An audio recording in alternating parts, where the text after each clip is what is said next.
Bonsoir à toutes et à tous. Alors ce soir un hors-série très spécial que je n'en ferai pas pour une vidéo que je n'avais pas envie de faire à la base, qui va être longue, compliquée, complexe, qui va vous demander de vous accrocher vraiment, qui ne traite pas de droit pour une fois, mais qui s'adresse à tout le monde, tant les ramifications sont énormes. C'est un travail qui a demandé plusieurs semaines à plusieurs personnes de mon équipe. On travaillait beaucoup, longtemps, pour démonter et trouver les ramifications, les intervenants de ces ramifications, trouver les documents sources qui appuient les hypothèses et qui donc théorisent les principes. Donc c'est une vidéo qui va être très compliquée. Alors, est-ce qu'ils sont vraiment 700 à manger à la même table ? C'est ça le problème.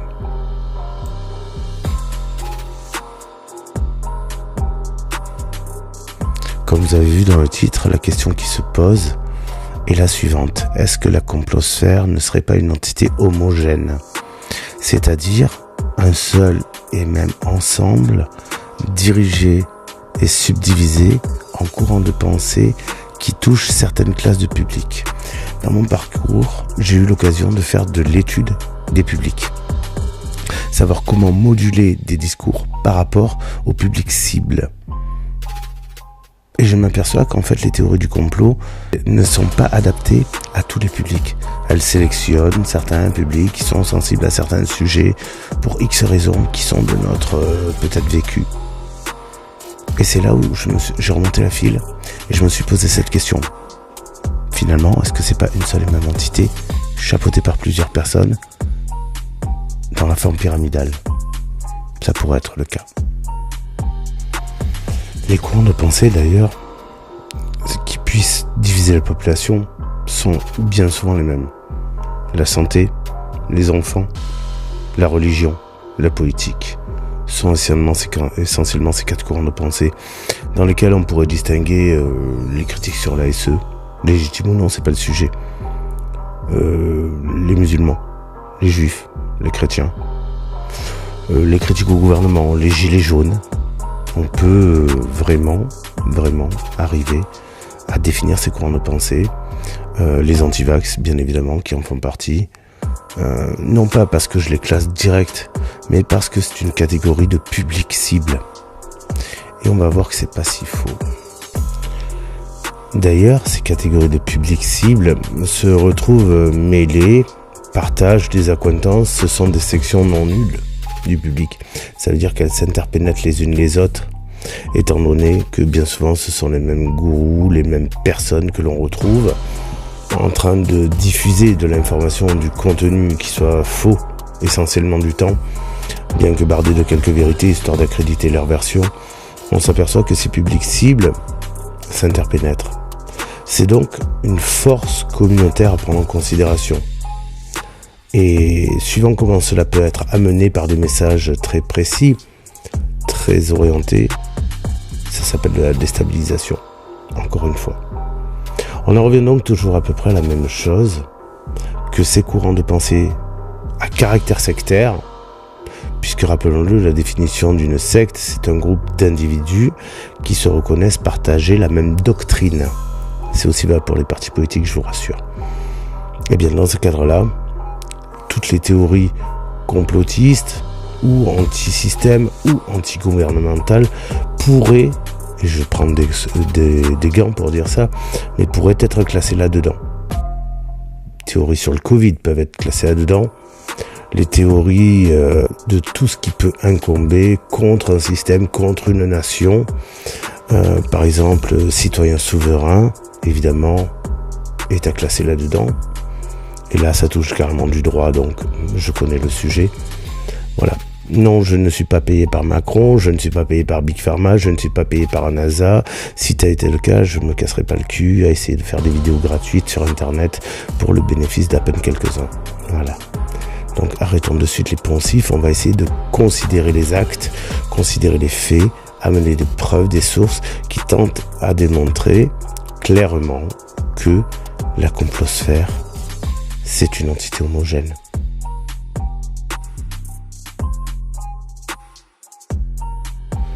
Comme vous pouvez le voir, j'ai beaucoup d'appréhension à démarrer cette vidéo qui, ma foi, a déjà eu beaucoup de travail dessus. Chaque fois, j'ai dû l'arrêter parce que c'est compliqué de parler de ces choses-là. Et je vous demande vraiment d'être patient. J'essaie de faire de mon mieux. Le sujet est très lourd. Il mène très haut.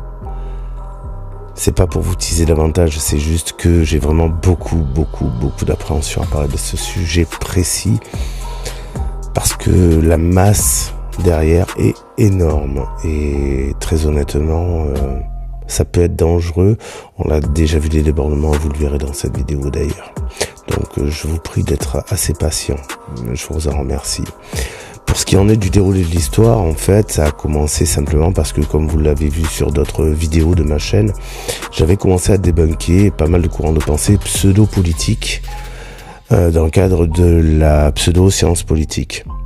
J'ai commencé à débunker Chouard, Gentillet, Fort à balle abattue, j'ai débunké le RIC, j'ai débunké pas mal d'autres choses. Et petit à petit, j'ai construit ce narratif-là, qui était que, en fait, ces gens-là sont pas des inconnus les uns pour les autres, bien au contraire, et qu'ils participent tous à la même chose et se rassemblent autour d'une même entité sectaire. Table 700. Alors, qu'est-ce qu'on peut retrouver dans la secte Table 700 ? Des gens comme Christian Cotin, issu de la Scientologie, qui avait essayé de faire un business autour de particules magiques, Abdel Zahiri, de la Red Family, Emmanuel Darl d'ailleurs, Morad Al-Latab évidemment, pour tout ce qui est sionisme, etc. Jean-Noël Mendy, qui s'affiche publiquement en tant que Table 700, Jean-François Aurel d'ailleurs, qui en est un fervent suiveur, sinon participant, et bien d'autres encore que vous découvrirez au fur et à mesure de l'enquête. Bon, on sait à l'heure actuelle que ces gens ont des acquaintances, qu'ils s'affichent publiquement comme Table 700. On perçoit quelques contours de ce que ça pourrait être. On voit à peu près les mouvances qu'ils portent durant leurs discours, leurs lives, leurs vidéos. On sait de sources sûres, puisqu'on a les photos à l'appui, qu'ils se connaissent, qu'ils se fréquentent. Mais pour faire une secte, il faut un gourou. Et c'est de ça dont on va parler. Et je pense que sur les photos qui viennent de passer, vous n'avez pas vu les détails. Alors, je vous encourage aussi à faire des pauses et de regarder les visages qui sont très importants. Les noms sont notés. C'est pas fait pour rien. Donc là, on va parler, maintenant on va rentrer dans la zone un peu rouge. Ça va commencer à devenir hardcore. Parce que jusque-là, ça allait. On était porté par un flow cohérent, un acheminement de faisceaux, d'indices qui nous mène à considérer que les tenants des mouvances et des courants de pensée, des théories du complot, se fréquentent, discutent entre eux, bref, se connaissent. Ça, on en a la preuve. Maintenant, on va passer l'étape au-dessus. Bon courage. On va parler de André de Biase et de Camberlin. Vous allez voir, c'est folklorique.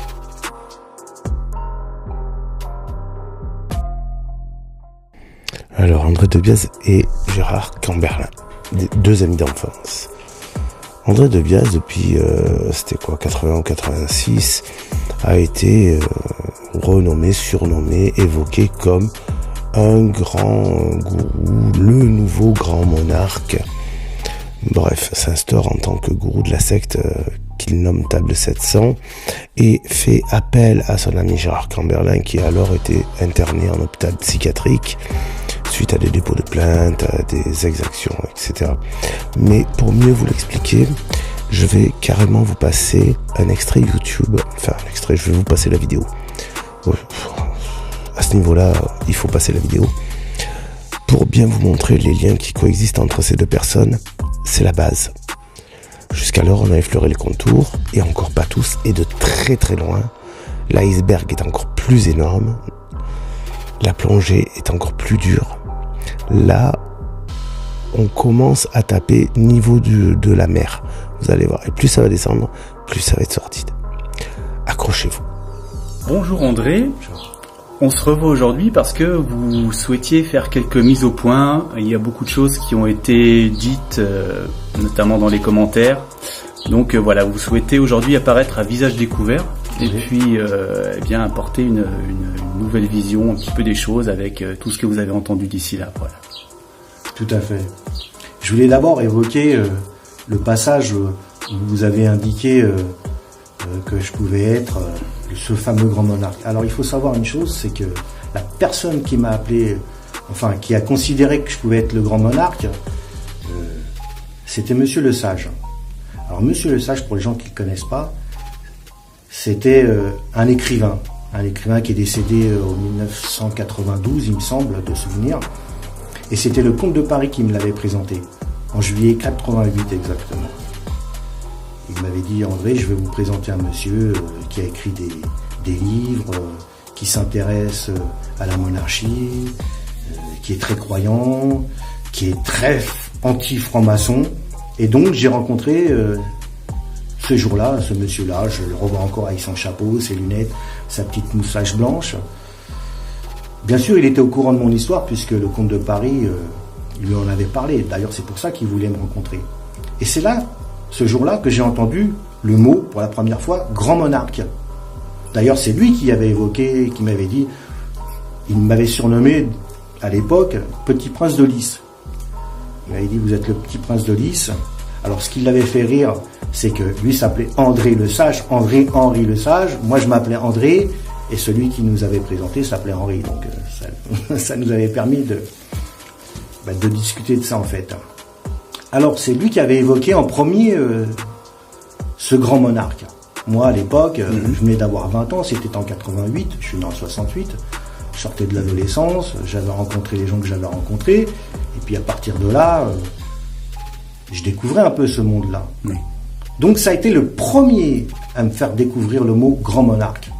Ce n'est pas pour autant qu'aujourd'hui, je me considère grand monarque, je ne suis pas du tout grand monarque. Moi, j'ai une mission, ma mission, elle date de 1981, comme tout le monde sait. C'est les mots que j'ai écrits sur cette pierre-là, NIA. Alors bien sûr, ça veut dire beaucoup de choses, NIA. NIA, ça veut dire non à l'intelligence artificielle, c'est ce que moi j'ai défini. Mais ça veut aussi dire, dans la langue arabe autre chose.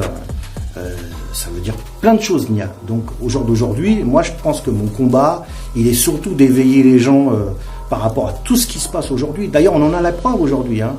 Vous savez, quand vous regardez cette intelligence artificielle, les dégâts qu'elle risque de faire dans l'humanité. Les gens ont peur d'être pucés, on y arrive. Les gens ont peur de ce fameux vaccin programmé avec une puce à l'intérieur par Monsieur Bill Gates. Donc au jour d'aujourd'hui, si vous voulez, cette prophétie de 1980, puisque moi je considère, et d'ailleurs c'est ce que disait Monsieur Le Sage à l'époque, alors bien sûr, on se trompe peut-être, mais je pense pas. Parce qu'aujourd'hui, on vit ce monde-là. Et quand on voit tous ces gens autour de nous, ce nouvel ordre mondial qui se met progressivement, tout doucement en place, il ne nous réserve pas un avenir joyeux. On doit dire ce qui doit être dit, en fait. Alors bien sûr, j'ai rencontré des gens. J'ai aussi mon ami d'enfance, qu'on a évoqué, Gérard Comberlin, qui se bat contre ça aussi. Vous savez, quand j'évoque Gérard Comberlin, au jour d'aujourd'hui, je n'étais pas au courant de ce qui lui arrivait, en fait. Je savais qu'il était enfermé, et quand il a eu la possibilité de me contacter, il m'a dit, André, je suis enfermé dans une pièce chez les fous. On m'a pas jugé. Alors que lui, peut-être, on dit qu'il est virulent, mais c'est légitime. Gérard, c'est quelqu'un qui est différent de moi, vous voyez. Et pourtant, on se connaît depuis qu'on est enfant. Mais on a deux chemins, tous les deux, pour le même objectif, c'est-à-dire se battre pour la liberté des choses. Et aujourd'hui, on est très menacé. Il est d'ailleurs, aujourd'hui, on va dire, entre quatre murs. Et c'est ça la réalité des choses. Il s'est rendu en garde à vue parce qu'il a été convoqué, et de là, il n'est pas ressorti. À partir de là, il n'est plus ressorti. Il a été jugé fou alors qu'il n'est pas du tout fou. Pour les gens qui ne le connaissent pas, il est quand même président du mouvement des parieurs. C'est quelqu'un qui, depuis de nombreuses années, qui défend les intérêts des parieurs, qui dénonce tout ce qui se fait dans le monde hippique. Donc, si vous voulez, je suis un petit peu bouleversé, parce que même beaucoup bouleversé par rapport à ce qui lui arrive. Je l'admets pas, quoi, en fait. Si vous voulez, c'est un peu exactement le même combat que menait Dulcie September, que j'avais évoqué dans... Il est comme Mandela, emprisonné injustement, en fait, parce qu'il a dit la vérité. De toute manière, aujourd'hui, quand vous dites la vérité, vous gênez. Et tous ces gens qui, aux quatre coins du monde, nous divisent pour mieux régner, le font dans l'intérêt financier. Et il faut surtout pas qu'on les empêche de régner. Donc, alors, est-ce que ma mission, c'est ça, c'est de dénoncer ça? Je pense que oui. Après, on peut évoquer tout ce qu'on veut. Grand monarque, pas grand monarque, antichrist, pas antichrist. Moi, je me considère pas de ces gens-là, quoi, en fait. Si vous voulez. Si j'ai rencontré des gens tout au long de ma vie, c'est parce que je pense qu'il y a un but à tout ça. Et Gérard fait partie de ces gens qui, même me connaissent depuis tout petit, continuent le même combat que moi, mais d'une autre façon. Donc je voulais faire le point, et puis aussi bien sûr tous ces commentaires qui me décrivaient comme un alcoolique, comme une personne qui faisait 100 kilos, qui passait son temps derrière la télévision. Non, je suis pas de ces gens-là. Au jour d'aujourd'hui, les gens qui me connaissent, ils m'ont dit mais André, mais montre-toi, parce que les gens ils disent tout et n'importe quoi, c'est pas possible d'accepter ça. Alors aujourd'hui, oui, Yannick, j'ai décidé de me montrer, déjà pour soutenir Gérard, parce que c'est quelque chose que je ne peux pas supporter, en fait. Et d'ailleurs, si vous le permettez, tout à l'heure, j'aimerais qu'on puisse le contacter pour savoir, parce que j'attends une réponse du juge pour savoir s'il peut être libéré rapidement. Parce que ça, c'est aujourd'hui ma priorité, en fait, c'est de le faire sortir pour qu'il puisse s'exprimer aussi librement et pas entre quatre murs et gavé de cachets du matin au soir. Ça, c'est... On ne peut pas accepter ça en France, c'est plus possible. On a l'impression de revenir à 50 ans en arrière. Oui, vous m'avez raconté comment il avait été interné d'office, quasiment. Donc c'est vrai que c'est assez arbitraire. C'est scandaleux. J'ai pas d'autres mots, c'est scandaleux. Vous savez, Yannick, Emmanuel Macron, enfin, Gérard avait rencontré Emmanuel Macron lors de leurs assemblées à Bourg-le-Péage, si je ne me trompe. Au début du mouvement. Voilà, exactement. Il a été le voir, et il y avait de nombreuses personnes présentes, et il a évoqué justement ce dysfonctionnement qui était puisque lui représente le monde des parieurs. Il lui a fait des belles promesses, Emmanuel Macron. Il lui a dit oui, vous inquiétez pas, je vais traiter. Mais ça, j'ai l'impression qu'il l'a fait avec tout le monde. Au jour d'aujourd'hui, on se rend compte qu'il n'a pas tenu ses promesses.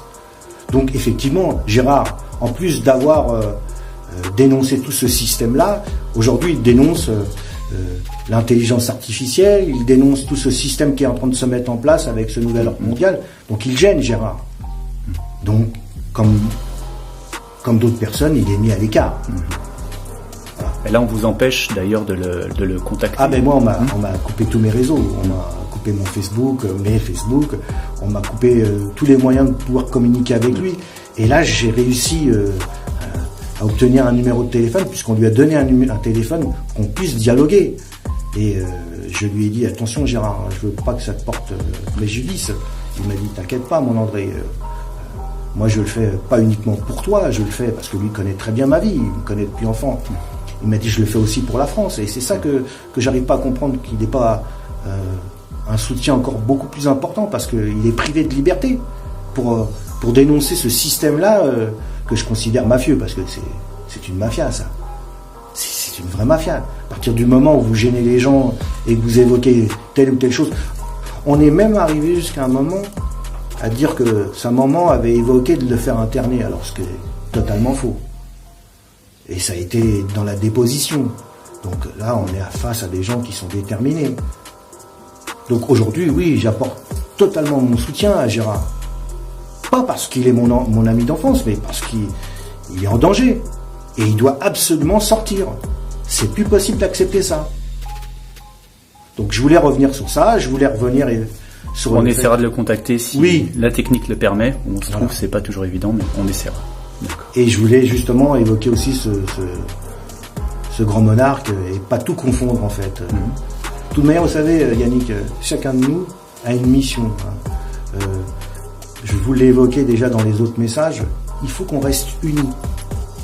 Si on veut avancer, il faut rester unis. Il n'est pas question de sortir dans la rue, d'aller tout casser, de manifester. Non, c'est l'union. C'est l'union de chacun d'entre nous qui va faire notre force. Parce qu'en face, on a un nouvel ordre mondial qui s'est mis en place, qui a acheté l'OMS, qui a acheté des organisations, qui injecte de l'argent partout pour nous contrôler. Donc c'est pas possible. C'est pour ça que j'évoquais le 8 avril 2022, parce qu'il fait partie de ces messages qui m'ont été donnés. On ne peut pas passer à côté de ça. C'est pas possible.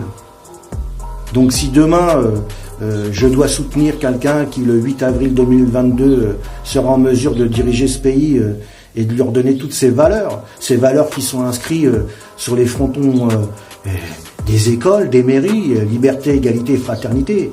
Aujourd'hui c'est plus le cas. Ça a été... quand on parle de Gérard, il est privé de liberté. L'égalité, j'en parle même pas, parce que aujourd'hui on est le pays en France où on saisit le plus de gens tous les jours. On va avoir des milliers d'entreprises, je suis entrepreneur, qui vont être saisies. Il y a des milliers de personnes aujourd'hui en France qui n'ont pas à manger. Mais ça on ne le montre pas à BFM, on ne le montre pas à TF1. Donc voilà, c'est pour ça d'ailleurs que je soutenais toutes ces réserves citoyennes qui...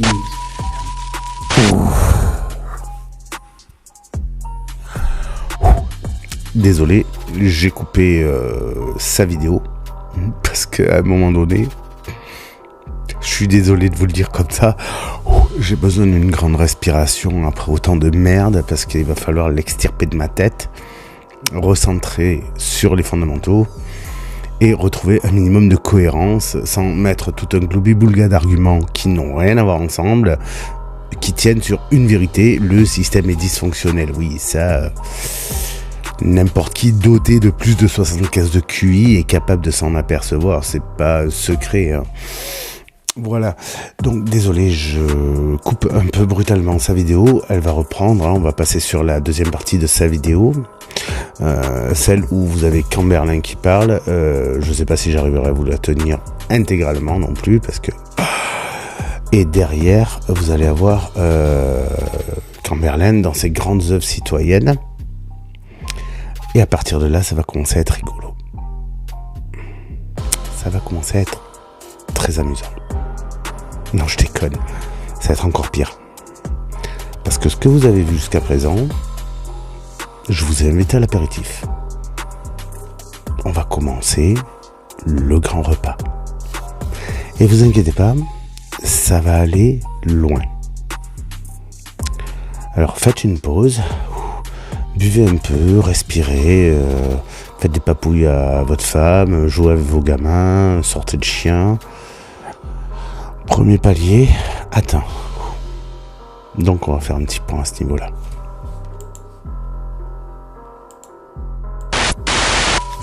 Bonjour André. Salut Gérard, je suis avec Yannick. Ah Yannick, bonjour, enchanté Yannick. Bonjour Yannick, enchanté Gérard également. Bonjour Yannick, extrêmement pressé de faire votre rencontre physique. Voilà, en fait, je t'appelais déjà pour savoir comment tu allais. Et...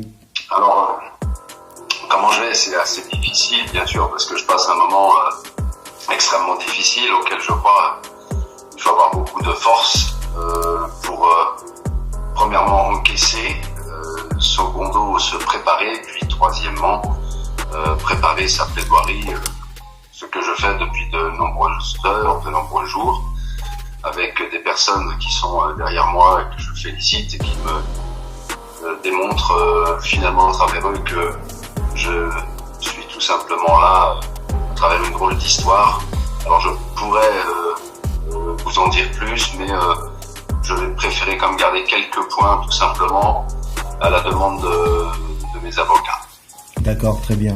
En fait, moi, je me permettais de te téléphoner déjà pour savoir comment tu allais, mais surtout, j'ai évoqué dans un entretien avec Yannick, là, juste avant qu'on t'appelle, ma situation, bien sûr, pourquoi les gens me considéraient, enfin les gens que j'ai rencontrés, et toi tu me connais depuis que je suis enfant, mon histoire, pourquoi il parlait du grand monarque, mais au final, ce qui est bien dans cette histoire, c'est que tous les deux on a deux chemins différents, même si on se connaît depuis enfant. Tu connais mon histoire, je connais ton histoire. Et puis au jour d'aujourd'hui, on est tous les deux vers le même combat, c'est-à-dire plus de liberté et que la France retrouve vraiment sur pourquoi elle est connue dans le monde. Et je me rends compte qu'aujourd'hui, on te prive justement de liberté, injustement, parce que tu dénonces tout ce système dans lequel on voudrait nous mettre par l'intermédiaire du nouvel ordre mondial, avec l'intelligence artificielle, bien sûr. Et c'est ça. Et donc voilà, est-ce que tu peux nous dire plus, enfin Yannick aurait aimé t'entendre de vive voix en fait, ce que tu penses de tout ça toi aussi. Alors je vais revenir sur ce que tu viens de dire, bien sûr, notre connaissance, on a fait toutes nos écoles ensemble et jusqu'à l'âge de 15 ans, au moment où j'ai quitté Paris, la barre d'HLM comme tu le dis si bien, et que nous ne regrettons pas, puisque nous avons toutes et tous par dizaines, et avec tout le nombre de personnes, et j'y pense d'ailleurs très très très très souvent, des journées et des jours dans les écoles merveilleuses avec toutes nos familles, nos pères, nos mères, tout le monde a le droit à l'erreur des enfants, la meilleure éducation, je crois, peut-être pas du monde, mais la meilleure éducation en groupe, et c'est souvent ce à quoi je fais référence, puisque de te voir là avec le sourire, et je sais que tu passes des moments déjà depuis des décennies.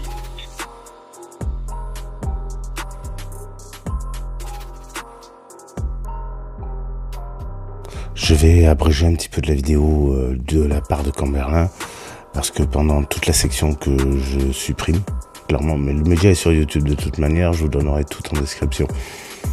Ils ne parlent que de leur enfance et des liens qui les entretiennent, donc on passe à autre chose. Voilà, sinon on va pas y arriver, ça va être beaucoup trop long et vous avez pas tant de temps que ça.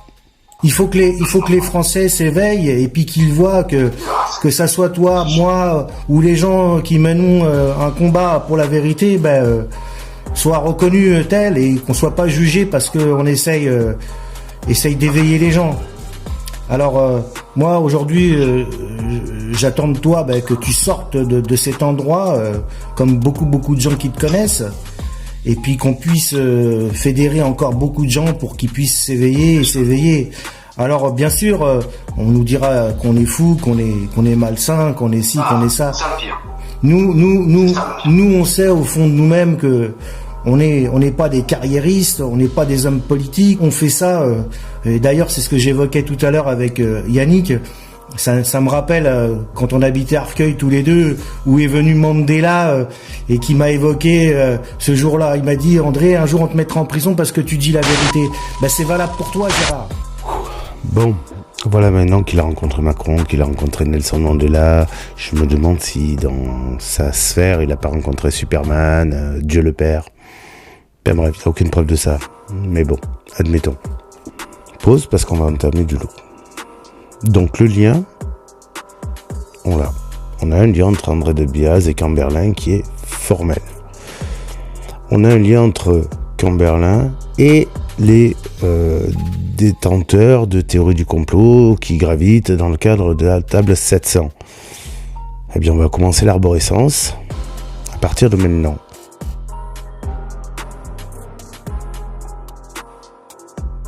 Bon, recentrons-nous un peu. Vous voulez bien ?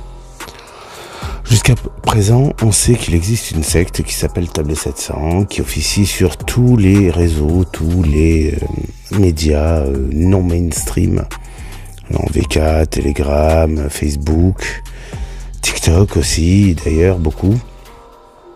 On sait que ce sont des groupuscules qui touchent plusieurs domaines: la santé, la politique, l'enfance, les familles, la citoyenneté, les courants politiques. On sait qu'il y a bien des personnes, Emmanuel Darle, on l'a vu. On sait qu'il y a Christian Cotten. On sait qu'il y a Jean-Noël Mendy, Morad El-Hattab, Zahiri. On sait qu'il y a Harel également, du fameux comté autonome de Savoie, comme par hasard. On sait qu'il y a tout ça, mais on va voir aussi plus loin, on va voir les accointances, et notamment une des plus grosses accointances avant de commencer cette arborescence. Et vous allez avoir une sacrée surprise. Je vous renvoie donc à l'affaire qui a opposé Monsieur Gérard Camberlin et Monsieur Daoult, ainsi que Monsieur Azalbert, le patron de François, mais pas que. Mais vraiment pas que. Monsieur Azalbert, Xavier Azalbert, de François. François, qui est donc un média non mainstream, qui se veut revendicateur, etc., que l'on connaît. On sait tout ça, on en est là, à ce moment-là, et on va voir ça. On va voir la nébuleuse Azalbert, on va voir ce qu'il a relié à Table 700, ainsi que toute l'arborescence. Ça part de là. Donc on part sur des histoires de fric, bien évidemment. Mais avant ça, un petit enregistrement téléphonique s'impose. Surprise. Allez, tendez l'oreille. Oui, allô? Oui, voilà, Antoine, merci. Donc je viens d'arriver. Oui. Je suis avec deux personnes, Antoine, et à l'issue d'hier, donc je suis avec. Alors je te dirai pas tout de suite le nom d'une autre personne qui est là, bien sûr, pour y arriver et régler les affaires. Je suis aussi avec Xavier Azalbert.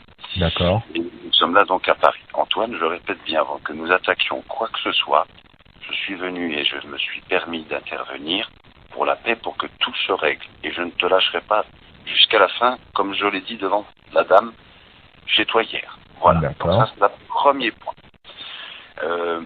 J'ai pas tout entendu, comme je te l'ai dit hier. Je n'ai pas tous les tenants, toutes les profondeurs. Il n'y a que vous et les concernés qui puissent le faire. Mais voilà, donc je suis avec Xavier, aussi une autre personne du côté de la justice, et pour régler ces affaires. Alors, on en a déduit, et puis là vous allez pouvoir en discuter, prendre ton temps, pour que tu peux l'enregistrer aussi, cette communication, il n'y a rien à cacher, c'est tout transparent, un peu plus qu'hier bien évidemment, puisque je ne t'ai donné aucun nom ni quoi que ce soit, et ton nez a bien fait quand je suis parti en disant c'est le bon choix. Alors on y est, on avance, ça reste entre gens concernés. Voilà Xavier, donc avec Antoine. Bonjour Monsieur Daoust. Bonjour. Pour comprendre tout. Et merci d'abord d'avoir parlé avec Monsieur Camberlin. Je ne connais pas et je vous remercie d'abord de prendre cette conversation. Je précise que je n'en ferai pas état sur les réseaux sociaux. Je garde cette conversation confidentielle entre vous et moi. Je vous demanderai d'en faire pareil, mais j'espère qu'en tant que journaliste, on va se faire confiance. L'objectif de cette conversation, c'est, comme vous le savez, il y a un certain nombre de faits qui ont été reprochés. Moi, les affaires familiales, c'est pas mon sujet, ça m'est égal. Je pense qu'il y a un certain nombre de personnes avec qui vous travaillez qui sont sûrement pas au courant de tous les éléments.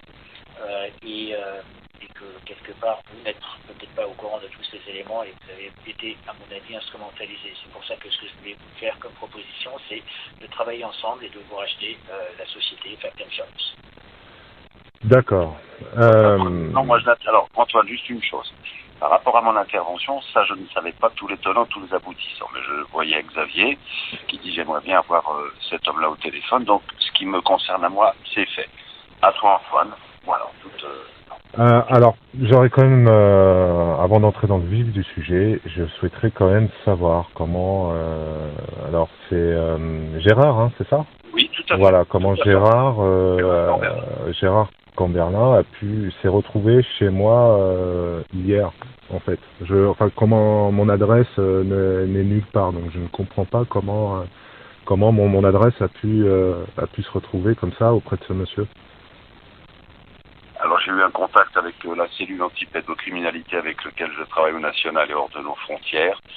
Et voilà, tout simplement, et sans quoi que ce soit. De toute façon, si on veut, on peut, la preuve, on peut avoir des adresses, on peut avoir un numéro de téléphone parce qu'il y a une jolie résistance. Et je pense, Antoine, sans passer de pommade, que tu fais partie de cela.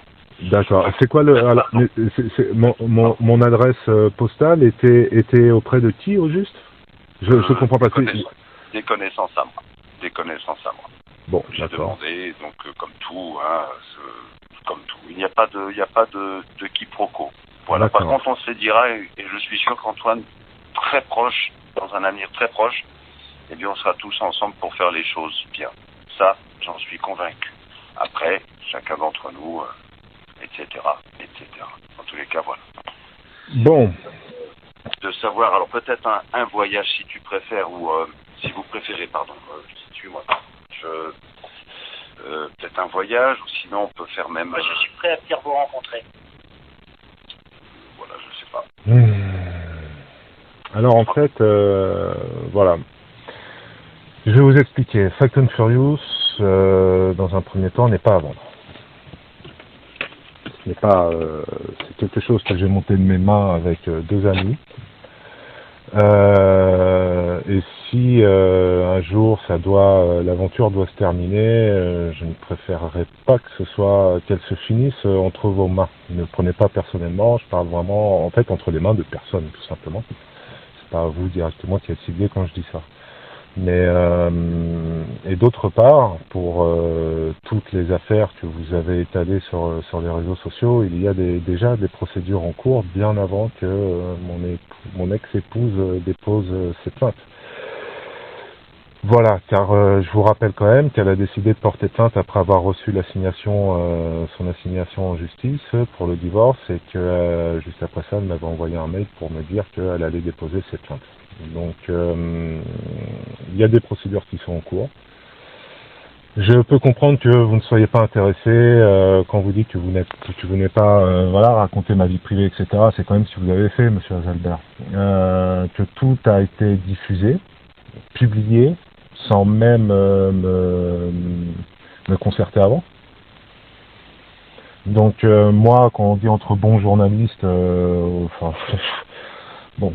Bref, je ne veux pas, j'ai pas très envie de rentrer dans l'invective. Je pense que je subis quand même une vague de harcèlement assez incroyable. Maintenant, si vous voulez, vous avez avancé énormément d'éléments contre moi. Maintenant, dites-vous bien aussi que si je ne dis rien, c'est qu'il y a des raisons à cela. En fait, tout simplement, je n'ai absolument rien à me reprocher des faits qui me sont reprochés. Moi, j'ai rien à me reprocher. Maintenant, je suis un peu décontenancé par cette approche. Je vous le cache pas. Je peux comprendre, Antoine. Je peux comprendre, parce que c'est vrai que ça fait drôle, et je sais que tu es en capacité de pouvoir te mettre à ma place et te transposer. Non, mais c'est pas vis-à-vis de toi. Genre, en fait, quand je dis, je n'ai absolument rien à me reprocher, c'est-à-dire que moi j'ai confiance en la justice, qu'il y a des procédures qui sont déjà en cours avant même que mon ex-épouse dépose ses plaintes. Donc, moi, la seule chose, en fait, que je demande, c'est que ce harcèlement cesse. J'ai reçu des menaces de mort. Voilà, j'ai reçu de nombreuses menaces de mort, encore maintenant. Enfin, maintenant, pas là au téléphone, mais encore aujourd'hui. Des ennemis à toi, Antoine, des ennemis à toi, des ennemis de quoi? Qui? Mais moi, il n'y a pas d'amis ou d'ennemis, des internautes. Voilà, les internautes, les gens, je les connais pas. Il y a énormément de menaces de mort. Mais ce que je trouve encore plus inquiétant, c'est de me retrouver avec un inconnu dans mon salon, que j'ai bien évidemment fait entrer moi-même, qui s'est présenté pour un médiateur qui est plus un entremetteur. D'entendre ce que j'entends, et notamment en faisant... Voilà. Après, là, je le dis maintenant, l'échange a été cordial, d'accord. Il y a eu absolument aucune menace ou quoi que ce soit. Là-dessus, il y a... Non, moi, ce qui m'ennuie, clairement, c'est que des gens connaissent mon adresse. Clairement. Ça reste là fermé, il n'y a pas de problème, il n'y aura aucun souci, je mets mon code d'honneur pour ne rien avoir à divulguer de quoi que ce soit. Ouais, non, ça. Parce que, en fait, ce qui se passe, moi, je vais vous le dire, c'est que mon adresse postale, elle n'était connue que d'une personne et figurait sur un seul document qui était l'assignation en divorce. D'accord. Voilà. Alors peut-être y a-t-il déjà des choses en cours, peut-être juridiques. Non. En tout cas, je serai au courant, j'imagine. Ce qui n'est pas le cas. En tout cas, de fait, aujourd'hui, à l'heure actuelle, je n'ai jamais été auditionné ou entendu pour de quelconques faits qui me sont reprochés. Donc moi, je suis très ennuyé par ça. C'est-à-dire que des gens, c'est-à-dire que mon adresse postale se balade, je ne sais où, alors que voilà, elle ne figurait que sur un seul document, qui est en l'occurrence l'assignation au divorce. Voilà. Donc après, bon, moi ce que je vous propose, c'est de réfléchir à tout ça à tête reposée. Bravo, je suis content. Voilà, là j'ai réussi. Non, mais enfin quand je dis réfléchir à tout ça, non, mais quand je dis moi réfléchir à tout ça, je pense que voilà, faut que M. Azalbert aussi comprenne qu'il prenne la mesure de ce qu'il est en train de faire. Voilà. Je pense que voilà, vous êtes une grande personne responsable. Vous savez très bien ce que vous êtes en train de faire. Je ne suis pas dupe. Oui, vous avez tout à fait compris ce qui se passe. Xavier Azalbert, en fait, s'est arrogé les services de Gérard Camberlin après avoir publié les données personnelles de Antoine Daoust via sa femme, qu'il avait convoquée lors d'une interview. Elle lui a balancé l'adresse, ce qui permet aujourd'hui à Xavier Azalbert, enfin ce qui permettait à l'époque à Xavier Azalbert d'avoir un point d'appui sur Antoine Daoust et grosso modo de lui dire ben voilà, tu me cèdes ton journal et on arrête le chantage, on répare tout ça, on se tait, on ne dit plus rien, mais tu nous vends ton journal. Tu nous vends ton journal parce que Fact and Furious en fait démonté stricto sensu François, ce qui est pas vraiment très dur à faire. Voilà ce qui est en partie et totalement Xavier Azalbert. En français, ça a un nom, ça s'appelle du chantage. Et quand quelqu'un fait du chantage, on appelle ça un maître chanteur. C'est la définition du dictionnaire, hein, je n'y suis pour rien. Voilà, vous avez entendu les choses, comme moi, on va passer à la partie la plus croustillante. Et après, maintenant que vous savez quelle est la mentalité du patron de François, de Gérard Camberlin, qui monte la table 700 avec André Debiaz et toute la clique, on va pouvoir étoffer, vous inquiétez pas. Mais il y a un gros travail de préparation pour bien comprendre dans quel milieu nous allons saloper nos chaussures. Allez, go. Ouais, justement, j'aimerais savoir, parce que justement, là, moi, c'est moi qui comprends pas. En fait, je vous ai écouté, si jamais je peux me permettre. Donc déjà, les informations pour votre adresse, moi je suis même pas au courant de votre adresse, donc pour tout vous dire. C'est moi Antoine. Hein. Là-dessus,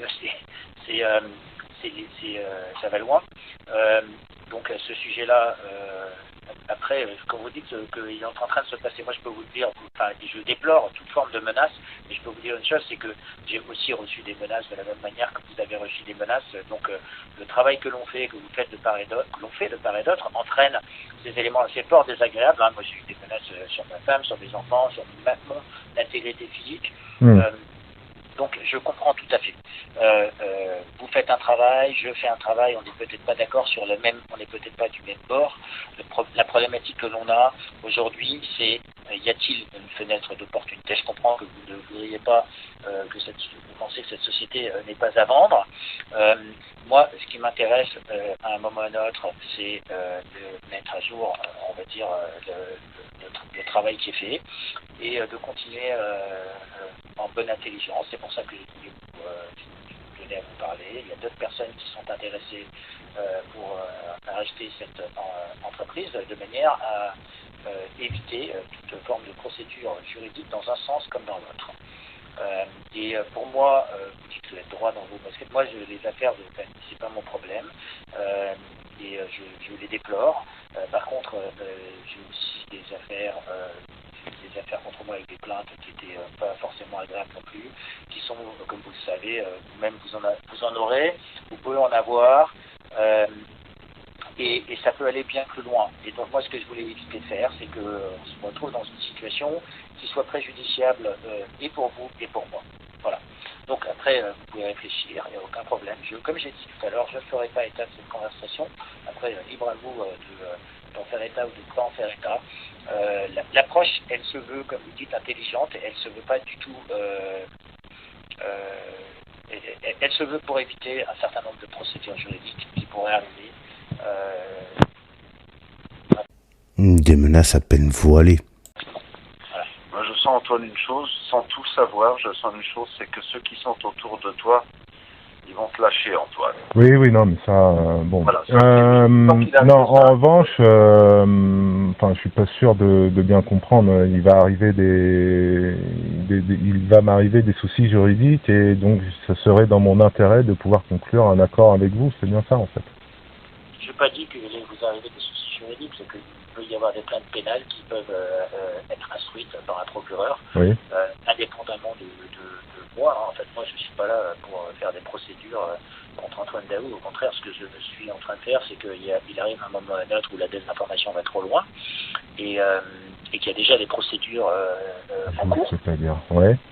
Et c'est allé très très loin et pour moi, je pense que de temps en temps, c'est mieux de se parler et de se voir et d'essayer de se trouver un terrain d'entente, parce que, comme vous le savez très bien, à un moment ou à un autre, vos amis d'aujourd'hui seront peut-être vos ennemis de demain, et que je pense que le travail que vous avez fait et que vous avez initié est peut-être pas forcément tombé entre les bonnes mains. Voilà. Et que moi je voulais m'assurer que c'était le cas et que si jamais il y a une opportunité pour que on vous fasse une proposition pour justement éviter toute forme de procédure, que ce soit du pénal ou du civil.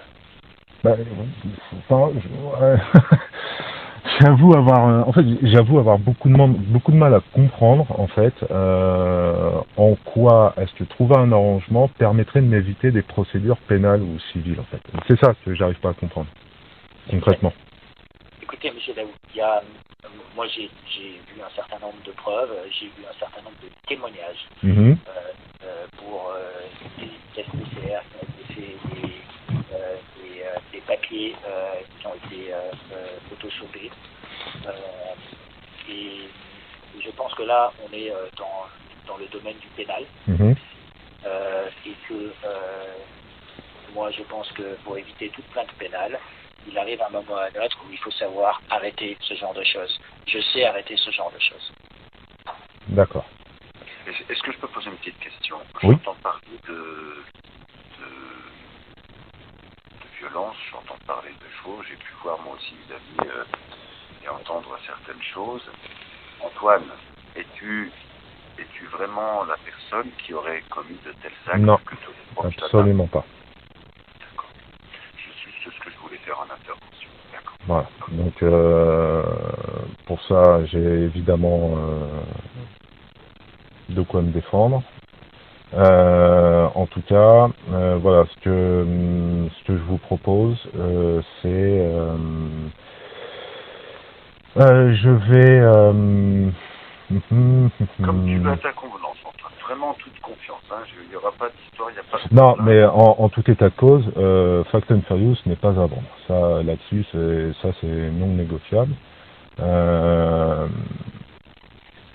Voilà. Ça, là-dessus, c'est non négociable.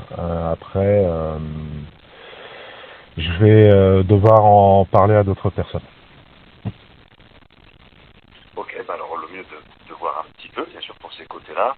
Et bon, moi, pour ce qui me concerne, je serai à cheval, bien sûr, sur la non-violence aux femmes et aux enfants. Donc je ne juge pas. Je te remercie encore, bien sûr, de m'avoir fait rentrer. Je suis très content que l'on en soit là. Je n'ai pas tous les tenants, tous les aboutissants, que ce soit bien clair. En tous les cas, à suivre. Si tu as des gens peut-être à voir, donc adresse-toi aussi, c'est-à-dire en fonction de vos affaires, ce qui est possible de faire entre vous. Et que chaque chose soit bien à sa place, mais en tous les cas, gardons le lien, puis vois ce qu'il y a à faire, ou peut-être échanger même vos numéros de téléphone, Xavier, avec Antoine, je ne sais pas, votre confiance. Il n'est pas question que tu... Je pense que vous avez mes coordonnées, non, Antoine? Non, j'ai pas vos coordonnées. Alors, j'avais essayé de vous appeler une fois, il y a un petit moment, mais je ne crois pas les avoir conservés. Donc, je vous donne mon numéro? Oui. Suite à ce chantage, cette pression, suite à ces menaces, suite à tout ça, Antoine Daoust fera une tentative de suicide. Et il va se louper. Heureusement. On a besoin d'esprit critique, on a besoin de véritables journalistes, et pas de certains médias putassiers qui font la propagande de la destruction de tout pour le compte du privé. Voilà. Donc voilà qui est Xavier Azalbert, voilà qui est Gérard Camberlin dans les grandes lignes, voilà qui est André de Biase. On peut commencer l'arborescence et on peut commencer le grand repas. J'espère que les hors d'œuvre vous ont plu. Parce que comme la dernière fois, ce soir c'est pas du ragoût. On va taper dans le bon gros gigot, vous inquiétez pas, ça va être du lourd. Allez, on y va. C'est parti ?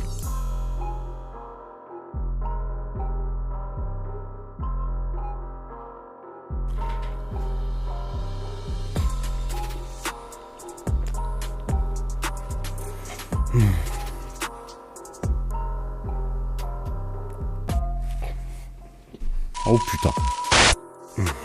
Ah bah ça fait du bien de manger un petit peu. Merci de m'avoir entendu. Désolé. Comme on vient de l'entendre, Xavier Azalbert a fait en 2021 un coup comme ça à Antoine Daoust. Dire du chantage pur et dur, hein, clairement. C'est soit tu me vends Fast and Furious, soit le harcèlement est continu, ça va même aller plus loin, on va te harceler juridiquement, pénalement, etc. etc. Bref. Le mec, fallait pas s'attendre à autre chose. Voilà, trahi par son ex-femme, etc., etc. Donc déjà, on est sur une notion de putasserie quand même, level God mode. Vous voyez, on est là où. Mais on va voir que c'est que la partie immergée de l'iceberg pour l'instant. On est toujours au ras de l'eau, on vient à peine de passer juste le visage un petit peu sous la surface pour voir ce qui s'y trame. C'est pas beau. C'est pas beau. Donc on va voir dans un premier temps qui est Camberlin. Parce qu'on en parle depuis tout à l'heure, mais on n'a pas un petit peu creusé. Hein. On n'a pas creusé beaucoup. On sait qu'il est très pote avec De Biase, on sait très bien qu'il figure sur toutes les photos de Table 700, puisque c'est toujours même thématique. Table 700, la secte. Et on va voir jusqu'où ça va. Si vous êtes prêts, on est parti. Alors, bon, donc voilà. Comme on peut le voir sur cette photo de Table 700, les liens entre De Biase, Azalbert et Table 700 sont faits par Gérard Camberlin. C'est un peu le tronc commun, si vous préférez. C'est un peu par lui que vont transférer tous les messages de Biase et les OPA de Azalbert. Donc sur cette photo, on peut voir très bien les choses. Jean-François Harel, Gérard Camberlin, de droite à gauche, Morad à la table, Jean-Noël Mendy, un mec que j'ai pas réussi à identifier, mais je continue à chercher, Emmanuel Darle, du CSI. Tiens, comme par hasard, on va en parler du CSI. Abdel Zahiri, notamment frère musulman, mais aussi Red Family, on va en parler. Cette volonté de détruire l'ASE, légitime ou pas, c'est toujours pas le sujet. Et enfin, à gauche, on a Christian Cotten. Après, il y a quelques personnes que je n'ai pas réussi à retrouver, malheureusement, mais je continue à les chercher. Donc, Christian Cotten, lui, c'est la scientologie, c'est aussi la citoyenneté, c'est beaucoup de ces choses-là. Christian Cotten, très très proche de Francis Lalanne, qui le suit partout, qui va avec lui partout, qui fréquente tous les groupuscules pseudo-citoyens, pseudo-démocratiques, Alliance révolutionnaire, LDF, Alliance du peuple, etc., etc. Tous ces mouvements-là, pour ne citer que la Ruche citoyenne, etc., pour ne citer que, sont impliqués dans des contacts avec Francis Lalanne et Christian Cotten de Table 700.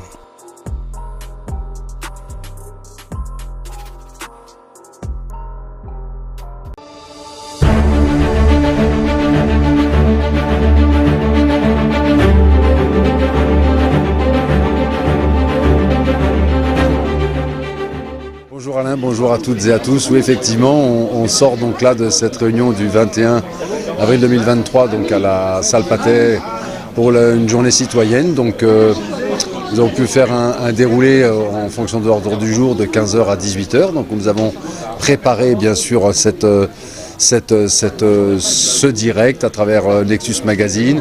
Nexus Magazine donc de Rock Soccer, on verra qu'il réapparaîtra plus loin dans le cadre financier de la vidéo. Plein d'autres intervenants aussi dans le temps de 18h à 20h. Alors voilà, cette réunion, c'est une synthèse tout simplement de ce qui se passe, d'une demande bien sûr sur le territoire, sur le terrain, à travers bien sûr toutes les résistances. Là notamment, c'est bien sûr pour un projet citoyen, qu'il soit présidentiel ou sans président, donc on est rentré dans les détails. Et puis la tendance s'est fait ressentir, ça va quand même d'un côté où on va sur une politique demain, un mot difficile et qui fait mal aux oreilles, surtout aujourd'hui vu la confiance et le niveau de confiance pour lequel on porte à ces politiciens, eh bien c'est-à-dire sans président, avec la possibilité bien sûr de référendum d'initiative citoyenne. Quand je vous disais toute la sphère du RIC et des Gilets jaunes est impliquée, c'est un aveu. Et évidemment, qu'on se le dise, Étienne Chouard est évidemment impliqué, puisque c'est un très bon contact de Francis Lalanne, qui lui-même est un très bon contact des Sovereign Citizens de Alice Pazalmar. Cela va sans dire, mais on le verra plus tard. Tout projet, toute initiative participative, décisionnaire aussi. Donc c'est l'effet d'une étincelle, une toute petite étincelle, parmi toutes celles qui travaillent aujourd'hui sur tout le territoire, dans lequel nous allons essayer bien sûr de mettre en convergence tout simplement. Il va sans dire qu'il s'agit là du groupuscule Convergence Citoyenne qui a défrayé la chronique bien évidemment. Voilà. Alors cette journée du 21, puis d'autres encore, donc les liens ont été faits. Que dire encore? Eh bien ça s'est bien passé dans l'ensemble. Et puis quelque chose s'est passé, c'est que nous sommes tous applaudis à la fin. On a dit qu'on ne se quittait plus. Dans la continuité, la suite, un petit compte rendu va être fait. Vous pourrez revoir donc ça sur ce passage donc sur Nexus Magazine, bien sûr, en replay. Et merci Alain aussi à toi, puisque le combat que tu mènes aussi, et je sais de quoi on parle, on a tous rendez-vous aussi, puisque ça concerne toutes les résistances, bien évidemment, dans tous les corps économiques, et tout vise derrière lequel est caché, bien évidemment, l'ensemble de nos gouvernants. En avant, mais courons bien évidemment à la possibilité de faire le nombre. N'oublions pas là, ce que je vous disais en début de vidéo, il s'agit de fonder une masse critique de citoyenneté déguisant une mafia organisée, tant au terme de la finance, et je vous dirai par quel biais, preuve à l'appui, que par le biais de la citoyenneté, donc du vote des lois, puisque, comme vous l'avez tous vu, sans exception, Francis Lalanne et tous ces groupuscules ont couru les groupements citoyens, les groupements pseudo-démocratiques, évidemment tous les pseudo-partis politiques qui fleurissent à droite à gauche, histoire de s'arroger une masse critique d'électorat. La question c'est pourquoi en fait? Pourquoi avoir des électeurs pour vouloir faire passer des lois soit à l'Europe, soit à la législature? On va y répondre plus tard, vous inquiétez pas. À travers, bien sûr, toutes ces personnes impliquées auxquelles on peut faire confiance. On a vu que des gens bienveillants qui sont dans l'unité, qui sont dans l'union autour de cette volonté grandissante, tout simplement, pour plier notre adversaire. Bien évidemment, on ne rentrera pas dans les détails, on sait tout ce qui se passe aujourd'hui, tout ce qu'on a subi. Donc voilà, rendez-vous à toutes et à tous, en lien aussi avec Alain et bon nombre d'entre nous sur tout le territoire. Donc restons en contact. Continuons, d'autres rendez-vous ont lieu concernant des journées citoyennes, eh bien on vous en fera part. Et tout ce qui a été fait aujourd'hui, prenez contact sur la boîte mail, puis rendez-vous à tout le monde, et puis on ne lâche rien, tout simplement. Alors on va pouvoir y arriver, c'est de la bonne volonté aujourd'hui.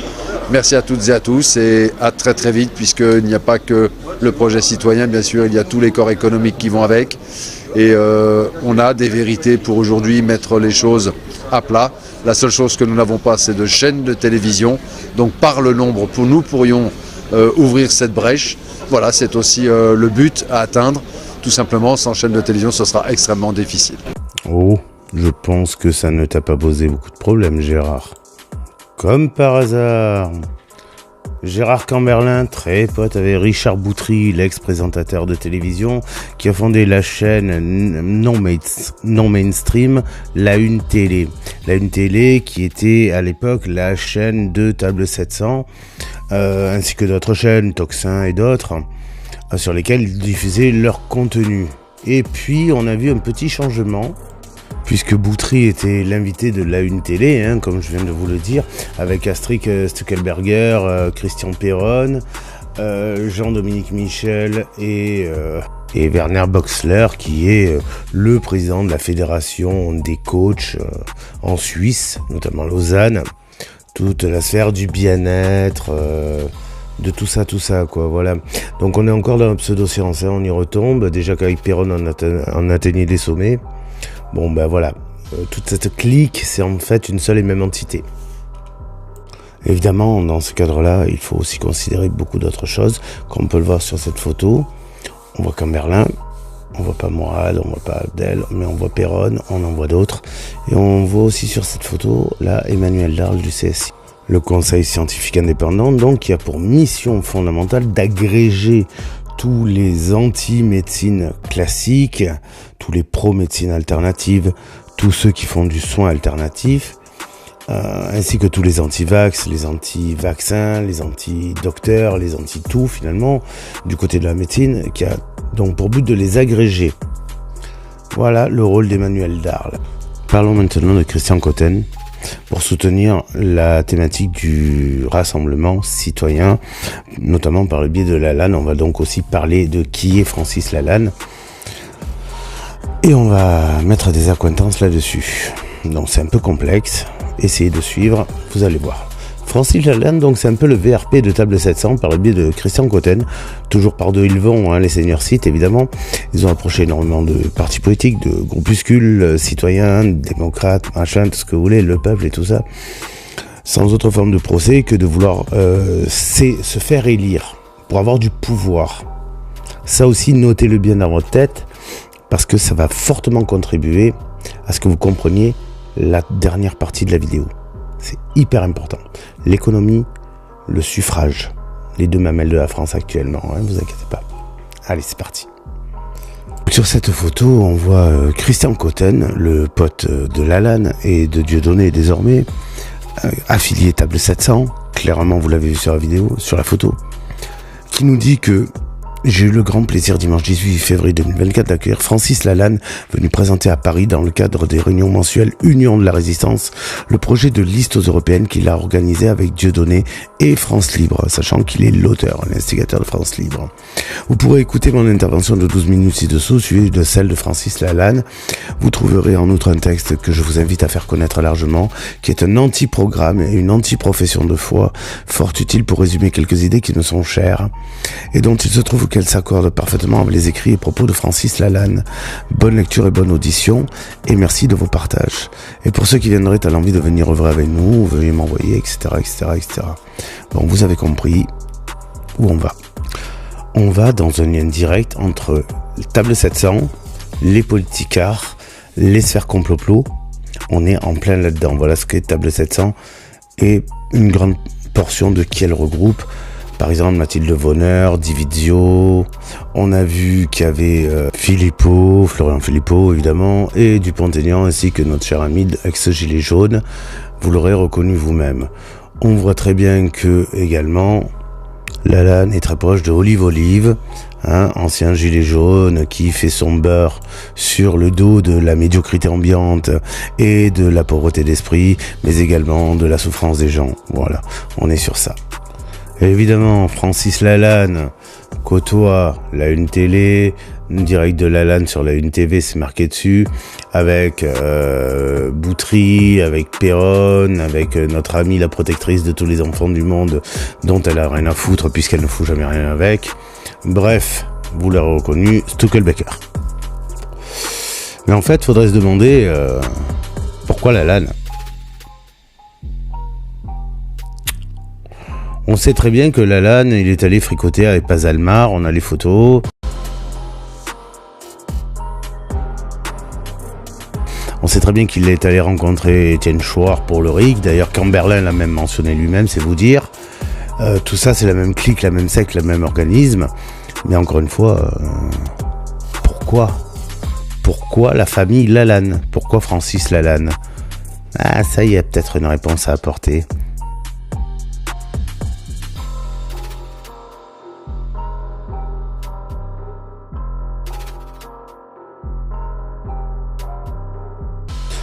Vous savez ce que vous venez de le voir? L'étendue du patrimoine de la famille de Francis Lalanne. Ils sont multimillionnaires. Voilà pourquoi quelqu'un qui est soi-disant sans le sou, très pauvre, arrive à voyager de partout, tout le temps, rencontrer autant de monde, être à droite, à gauche, sans que jamais de fonds ne lui soit versé, même s'il prétend avoir une petite entreprise par avant qui s'appelle Frankland. L'étendue de son patrimoine est là, tenu par son père ou par lui-même, puisqu'il s'appelle Francis José Lalanne et que son père s'appelle José Lalanne. Mais ça, c'est des informations publiques que l'on peut trouver sur le site Papers. Voilà. Donc on glisse doucement vers le côté économique de la chose. D'ailleurs, en parlant d'économie, vous savez qui c'est qui fricote avec Lalanne dans le cadre économique et dans le cadre immobilier de la chose? Oui, parce que ce que je ne vous ai pas dit, c'est que ces patrimoines-là s'orientent vers des SCI, des sociétés civiles immobilières. La mafia de toute la complosphère, de tous ces gens-là, de table 700, c'est petit à petit vers l'immobilier que ça se tourne. Et vous allez en avoir les preuves.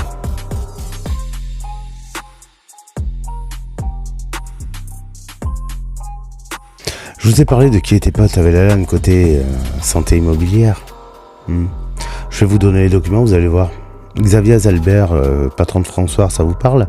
On va un petit peu bosser là-dedans.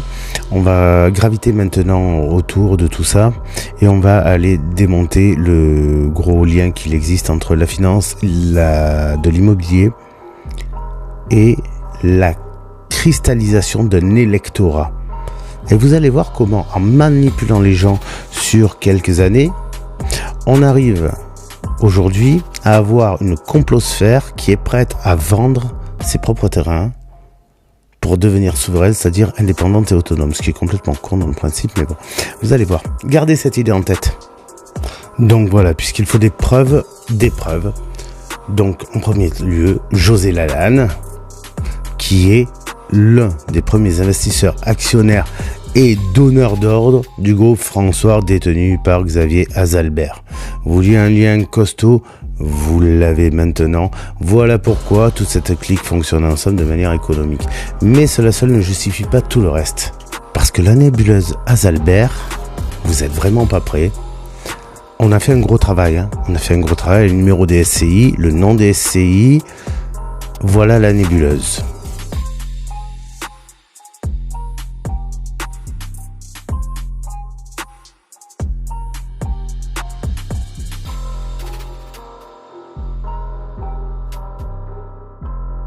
Au centre, on a vu vraiment Xavier Azalbert, le patron de François, qui a des liens directs, et je dis bien directs, avec toutes ces entreprises. Soit qu'il en soit le premier donneur d'ordre, soit qu'il en soit le premier actionnaire, soit qu'il en soit le premier bénéficiaire, soit qu'il en soit le patron ou l'administrateur. Il est en lien direct et donneur d'ordre en position de contrôle de ces entreprises, d'achat, de vente, de location, de bâti, etc. Tout est quasiment dans l'immobilier ou la finance. Et vous avez remarqué, là, on commence à basculer dans quelque chose de beaucoup plus crasseux et mafieux. Et vous n'avez pas tort. On est dans le cadre de l'investissement caché. On voit tout d'abord qu'il a des pratiques qui sont à la ligne, qui sont du chantage. On l'a entendu tout à l'heure, c'est de notoriété publique. Il n'y a aucun document ici qui est privé. Il n'y a rien qui a été leaké. Tout est public. C'est juste qu'on associe les concepts pour bien comprendre comment on se fait prendre pour des cons par toute la sphère complotiste et tous ces tenants. Parce que même si on n'est pas d'accord avec leur discours, fondamentalement, ces gens-là participent à ça. Ils ont à croquer au terme de conférences, de conventions, de publications de livres. Demandez-vous qui les finance. Vous avez des multimillionnaires dans le tas et ce ne sont pas des gens du peuple. Sur ce graphique que je vous présente là, on va y aller très progressivement parce qu'il est robuste. Attention, tout est sourcé du site Papers qui normalement enregistre toutes les entreprises détenues par quelqu'un. Vous verrez qu'il se divise en deux sections. Une rouge pour tout ce qui est croyance, tout ce qui est mouvement groupusculaire, et à droite tout ce qui est patronyme d'entreprise, tout ce qui est de la personnalité morale. À ceci près que là on parle du financier. À gauche, donc, vous avez la Scientologie, Christian Cotten, la secte Table 700, Gérard Camberlin. Voilà. La liste des membres actifs, elle est simple. Pour l'instant, elle est tenue avec Xavier Azalbert, Emmanuel Darl, Christophe Yama, Christian Cotten, Francis-José Lalanne, Pierre Barnerias, Alexandre Juvin-Brunet, Yannick Le Graal, Jean-François Harel, Abdelzahiri Morad Alatab, Jean-Noël Mendy, Jean-Bernard Fortian et Christophe Yama de Alliance du Peuple. En gestion immobilière, vous avez donc la famille Claudel, premier groupe, la famille Lemaire, deuxième groupe, la famille Francis-José Lalanne qu'on vient de voir, Roch Soker qui interviendra, vous le verrez un peu plus tard, et Xavier Azalbert qu'on est en train de voir. Dans le cas de la déstabilisation territoriale, c'est-à-dire de la propagation des idées anticonformistes, de destruction du tissu citoyen, du tissu démocratique, du tissu national, c'est-à-dire de chaque Français, on a Gérard Camberlin, Emmanuel Darl, avec le CSI. On a Abdelzahiri, on a Morad Alatab, Jean-Noël Mendy, Jean-François Harel, Alice Paz-Almar, Sovereign Citizen, tout ça. Étienne Chouard, qui interviendra, on le verra, il sera impliqué dedans. Et Christian Cotten, bien évidemment. Dans le cas des associations et mouvements citoyens, vous avez la Place d'Armes, le Phénix français, Entreprise Avenir de France, qui est une sorte de grosse assemblée générale tenue par Éric Lemaire de Alliance du Peuple. Et qui en rassemble beaucoup d'investisseurs dans l'immobilier. Bien entendu, vous avez Alliance Révolutionnaire, vous avez Force Vive, toujours Éric Lemaire, France RIC, Étienne Chouard, Association Mouvement Constituant Populaire qui a été faite par Étienne Chouard. Vous avez Liberté Démocratique Française, l'ancienne LDF de Patrice Grudet, Alliance du Peuple, CTV-ADP, c'est le nouveau média.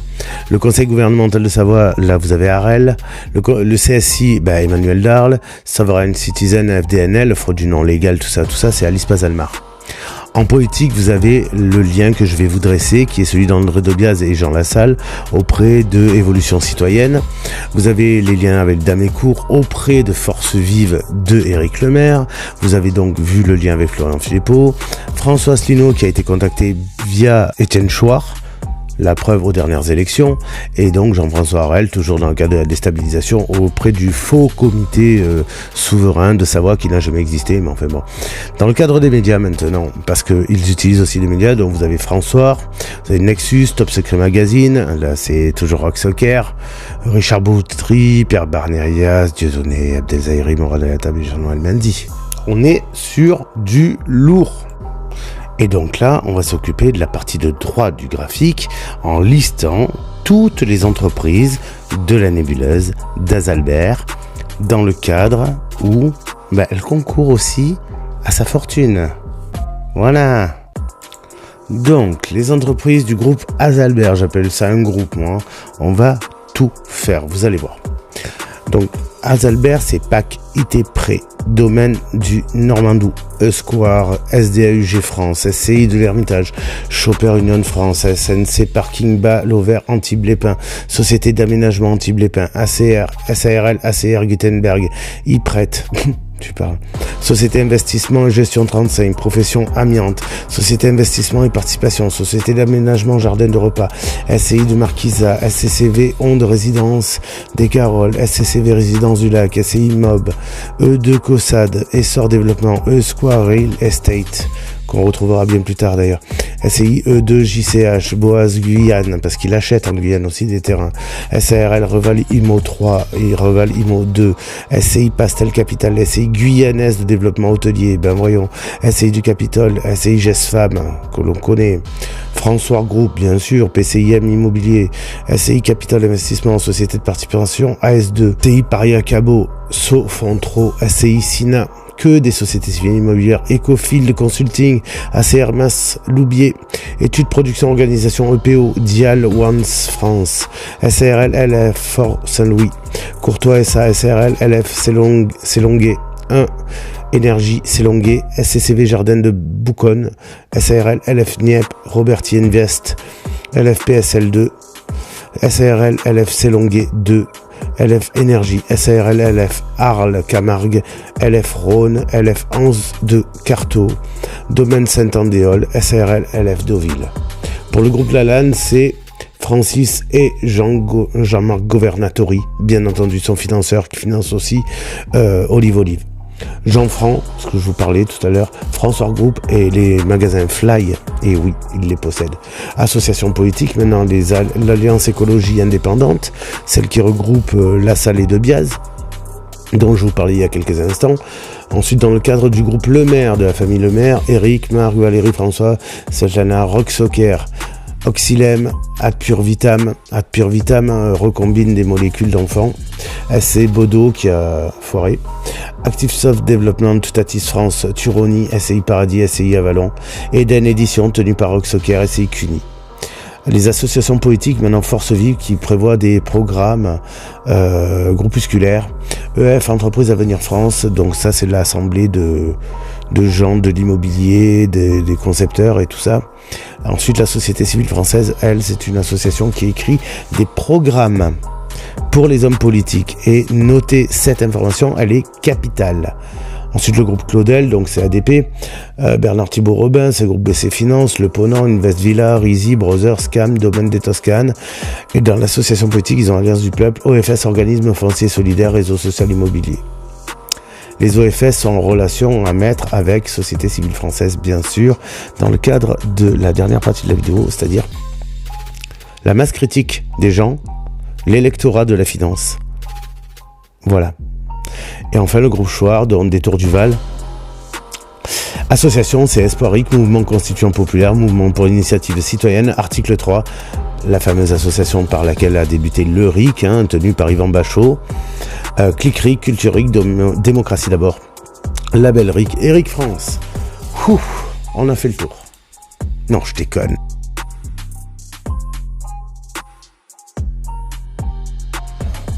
On en est à 1h15 de vidéo. Moi, j'en suis à presque 4 heures de tournage. Je sais que je dois encore vous démontrer un ou deux liens. Bon, il n'y a pas de problème avec ça, vous inquiétez pas.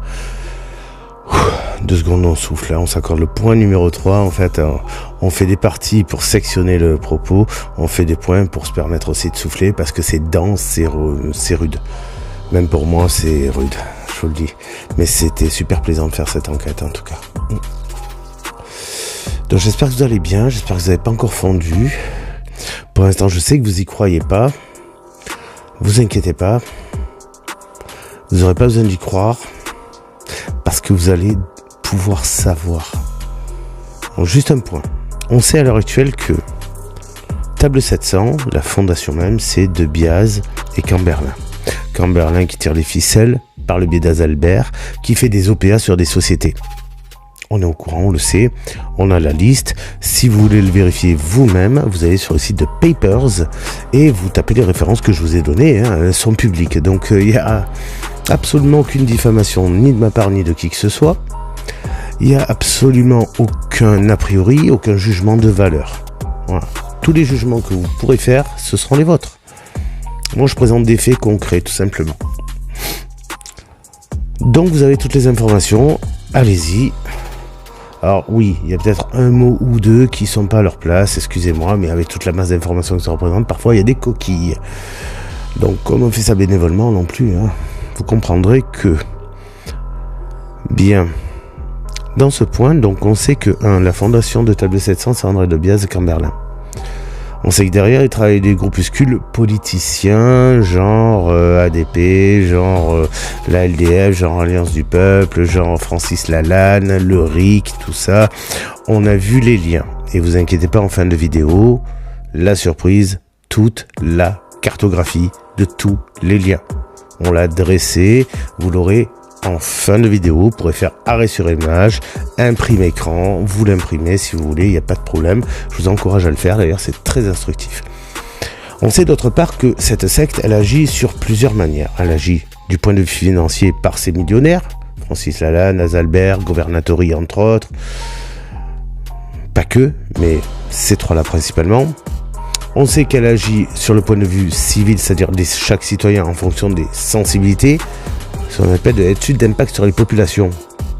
La connaissance des publics dont je vous parlais en début de vidéo. Il y en a qui n'aiment pas les vaccins, ils sont anti-vax, donc c'est le CSI qui s'en occupe, donc Emmanuel Darn, donc Table 700. Il y en a qui voudraient beaucoup plus de démocratie directe, donc c'est le RIC, donc c'est Étienne Chouard, donc c'est Table 700, par Lalanne et par Cotens, évidemment. il y en a un, etc. Vous avez compris le principe. À chaque tranche de population, sa sensibilité. Sa sensibilité, donc, ses sujets. Là, maintenant, on commence à entrer dans le côté économique. On vient à peine de commencer à voir la surface, comme on l'avait fait en début de vidéo, avec toutes les thématiques, par exemple, concernant toutes les sensibilités musulmanes avec Morale de la table, ou le sionisme avec je ne sais qui encore, Jean-Noël Mendy, le populisme, Zahiri, c'est la défense des enfants, les cagnottes qui disparaissent parce qu'ils courent plus vite que ce qu'ils prennent dans la caisse. Oups, désolé, je suis au courant aussi, hein. Mes amitiés Alfred, qui n'existe pas d'ailleurs, mais c'est pas grave, on se détend un peu aussi, ça fait du bien. Bref, on fait un petit break de 3-4 minutes, tranquille, et après on va reprendre. Ça c'est le point numéro 3. On sait tout ça. On a vu comment pratiquer Azalbert, on a vu les méthodes de maître chanteur, qui poussent jusqu'au suicide ou aux tentatives de suicide. On voit que la LAN, de toute façon, c'était observable à contacter tous les groupuscules pseudo-citoyens. On connaît ses discours.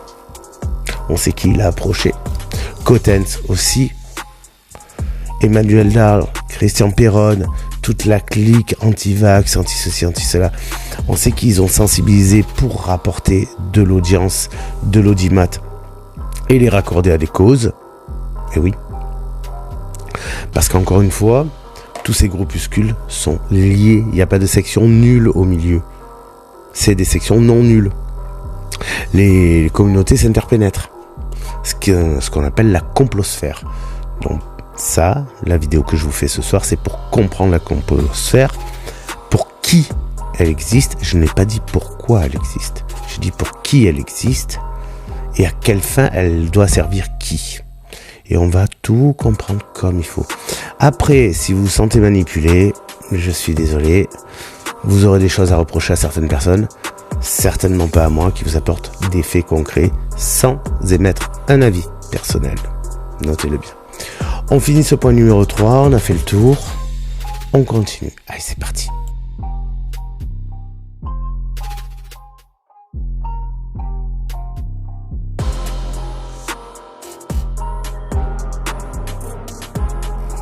Bon, vous vous rappelez, je vous ai dit, la salle connaît André Debiaz, mais pas que.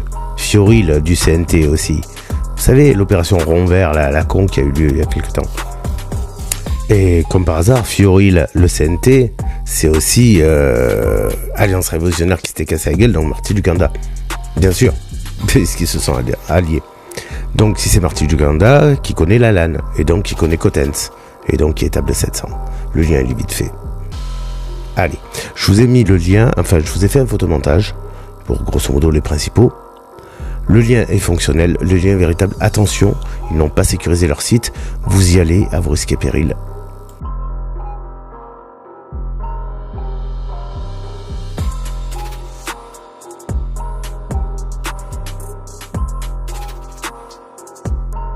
Voilà, donc vous avez la source. Vous avez le lien en haut, hein, marqué en rouge, il est barré de rouge parce que HTTPS n'est pas sécurisé, donc voilà. Autrement, allez-y, vous avez le nom, vous pourrez aller le voir. L'ordonnancement sur leur page de garde n'est pas ainsi, c'est l'un après l'autre sur 3 pages.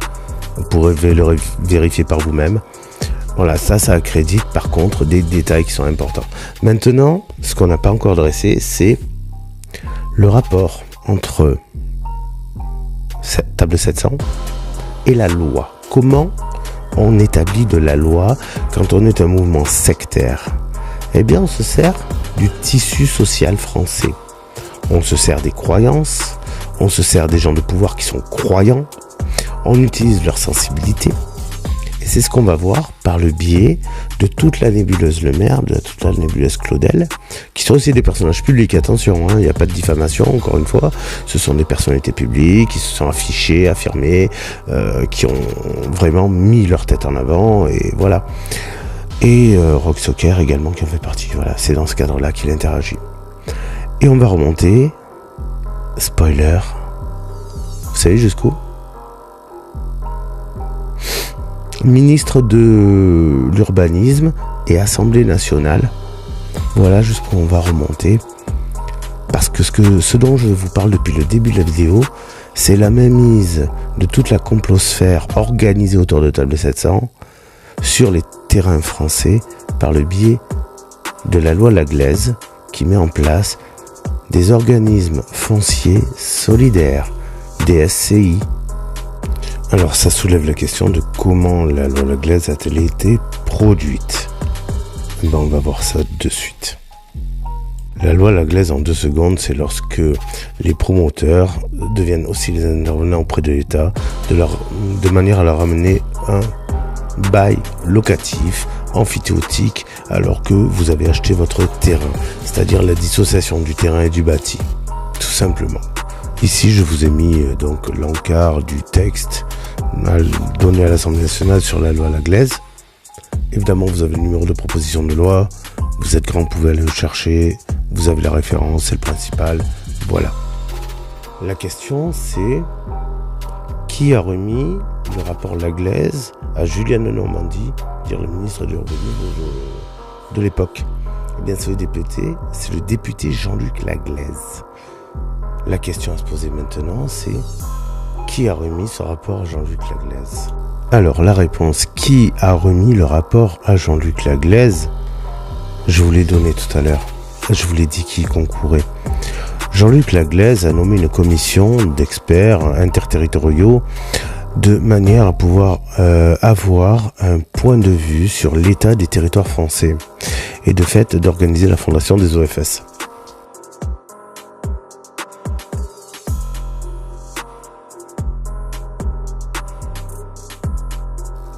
Ce rapport a été rédigé en partie par les frères d'Amécourt. D'Amécourt qui étaient eux-mêmes des politiciens. Ces d'Amécourt travaillent en fait pour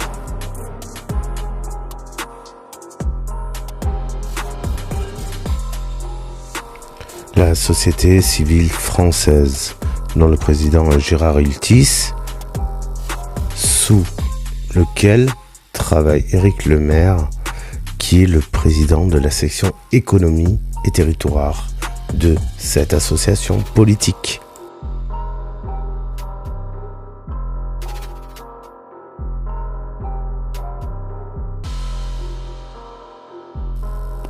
On va aller un peu plus loin, ne vous inquiétez pas, ce n'est pas suffisant.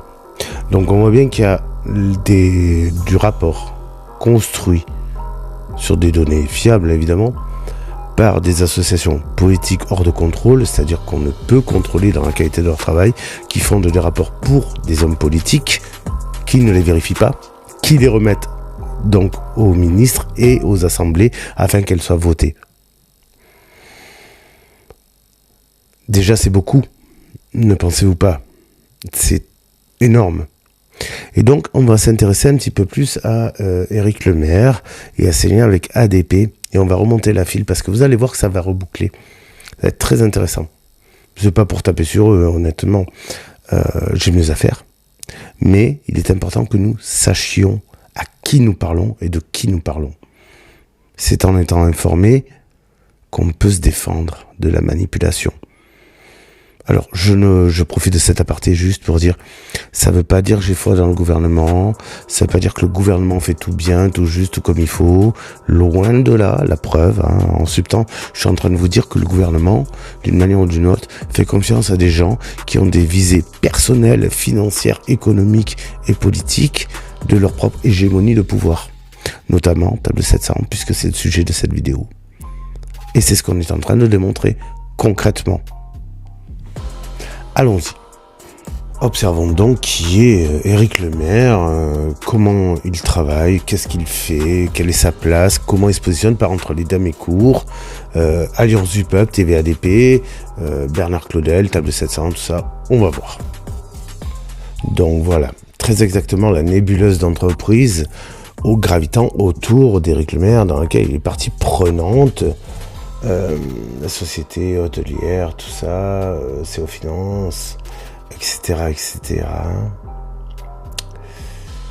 Et il y a Toutatis. Toutatis, c'est une entreprise très très intéressante, je vous laisserai aller la regarder. On peut voir ensuite qu'il est en lien direct avec Bernard Claudel, qui est Alliance du Peuple, et lui qui est TVADP. Mais Éric Lemaire, c'est aussi des associations. Des associations comme Entrepreneurs Avenir France, dont je vous ai déjà parlé, qui est un groupement d'entrepreneurs français. Et encore une fois, bizarrement, c'est l'immobilier qui est mis en avant. Mais il n'y a pas que ça, il y a aussi Force Vive. Je vous laisse regarder l'encart, je pense qu'il est éloquent et qu'il parle de lui-même parce que là on tape dans la deuxième catégorie, c'est-à-dire la politique citoyenne. Parenthèse concernant les individus, je ne fais pas d'attaque personnelle. Il y a des documents qui sont très très sensibles sur la vie des personnes. J'ai flouté toutes les données personnelles, bien évidemment. Le but ce n'est pas de nuire, je n'encourage pas à nuire. Cependant, il y a des détails dont je dois parler, parce qu'ils sont publics, donc complètement trouvables, et qu'ils vont dans le sens de cette vidéo. Donc encore une fois, j'attire l'attention des gens, il n'y a pas de diffamation. Hélas pour ceux qui ne seraient pas contents d'ailleurs. Mais on est bienveillant, même si on doit dire les choses telles qu'elles sont, c'est très très important. Donc Éric Lemaire, il est marié avec une personne qui elle a aussi des entreprises. Il travaille avec Alliance du Peuple et tout ça, où il travaillait, peu importe.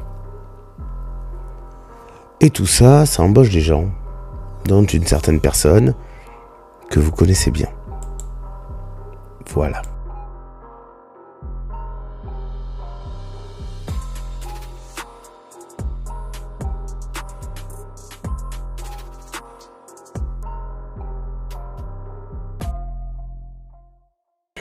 Rock Soccer, c'est maintenant qu'il arrive, je vous l'avais promis, un guest star de cette vidéo. Donc là aussi, vos recherches, nom de la société, vous marquez les noms, vous êtes sur le site de Papers, vous verrez ce que vous trouverez et vous trouverez Monsieur Rock Soccer, qui travaille donc avec Valérie Lemaire, avec Éric Lemaire, dans tout le cas de la nébuleuse Lemaire, dans l'immobilier, en plus de ces éditions de revues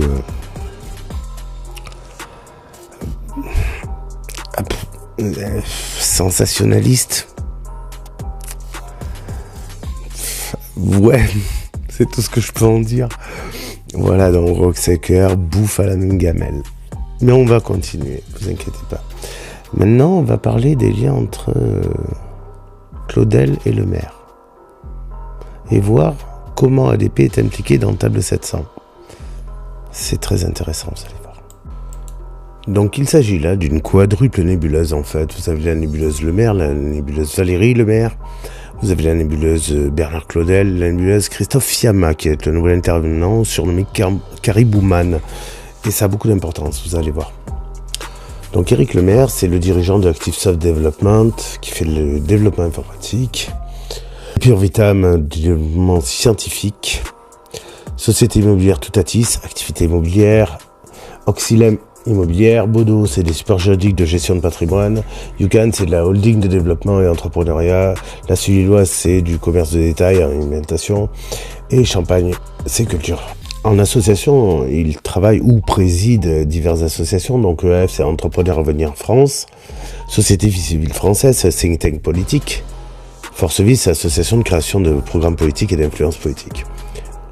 Sa compagne, ou sœur, je pense que c'est compagne plutôt, Valérie Lemaire, née Merlène en 65, donc voilà. Dirigeante de Bodo, en cogestion avec Éric Lemaire sur les activités immobilières. Eden Édition, ça doit vous parler, c'est une maison d'édition. Société civile immobilière Avalon, c'est les activités immobilières. Société civile immobilière Paradis, activités immobilières. Avalon et Paradis sont chapeautés par Rock Soccer ainsi que Eden Édition. Quant à Société Cuny, location logement, elle a fait faillite. Voilà, vous pouvez retrouver les détails sur Papers. Ensuite, il y a la nébuleuse sociétale Bernard Claudel de Alliance du Peuple. Donc, Monsieur Bernard Claudel, un vieux de la vieille, qui connaît bien le monde d'ailleurs. Il est dirigeant de la SAS Le Ponant, SARL Invest Villa, donc activité des marchands et des biens immobiliers, activité immobilière, activité société de holding. En association, c'est Alliance du Peuple, regroupement, action sociale, immobilière et commerciale. Ensuite, il y a Thibault Claudel, je n'ai pas su quels étaient ses liens familiaux. Je pense qu'on est sur du fils ou du petit-fils peut-être. Dans le domaine des Toscanes, c'est activité de marchands et de biens immobiliers. Le Ponant, c'est activité de marchand de biens, Browser, c'est agence immobilière, Sazucam, c'est vente et achat de biens immobiliers, et SAS Resi, c'est le portail internet. Ensuite, la nébuleuse de société Christophe Yama, qui est très petite, mais existante, Caribouman, donc ADP, Société civile immobilière Agoran, location de terrain et d'autres biens immobiliers, et son association, c'est AME, Association Morpheus Ethica. L'assistance, l'information, l'aide, la bienfaisance, le soutien aux entrepreneurs en toutes les phases de la procédure collective. Donc maintenant, qu'est-ce que c'est qui relie le maire à ADP, Claudel à ADP, au-delà de fonder une association? Bah c'est simple, regardez.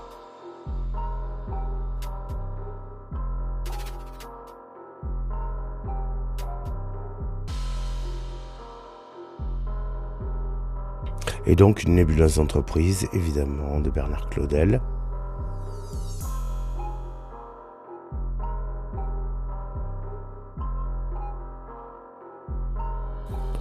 Donc là encore, on a évoqué un lien qui était celui de Caribouman, donc on va en parler.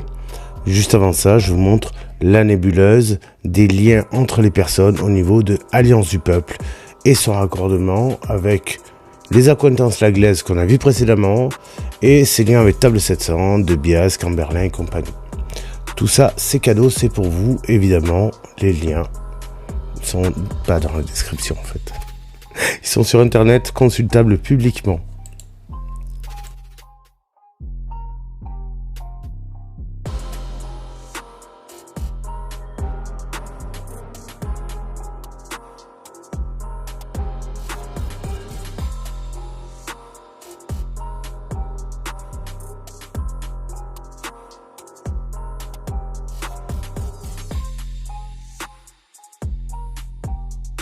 Et maintenant, on termine par le lien de Caribouman avec André De Bias. Allez, on avait gagné presque.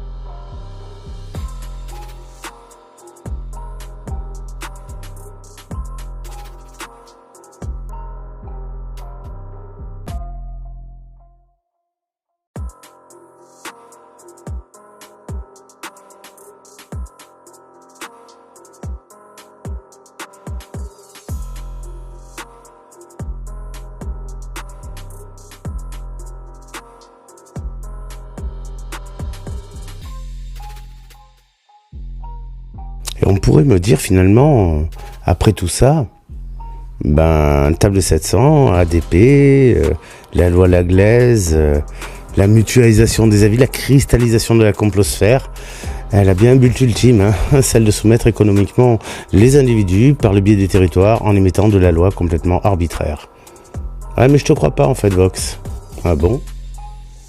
Oui, tu n'as pas démontré un lien. Ah bon? Et lequel? Celui qui unit Camberlin à toute la clique, finalement, contractuellement, conceptuellement, sa présence en même temps, dans un même lieu avec d'autres. Si, ça a été démontré par plusieurs liens, oui, mais il faudrait souder tout ça. Non, comme disait un de mes bons amis, votre manque de foi me consterne. Allez, je vous donne ça.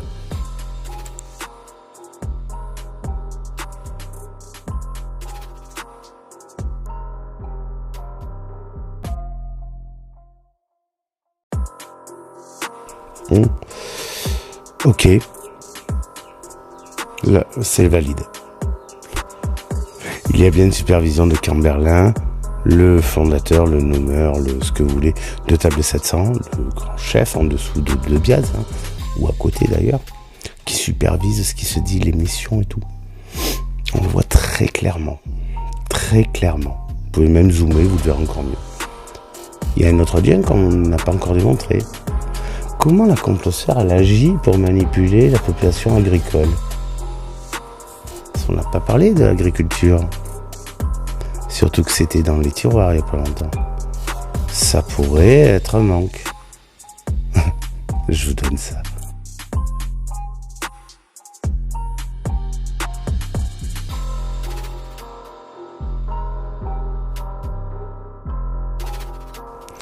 Et donc, on en arrive à la phase finale, la conclusion.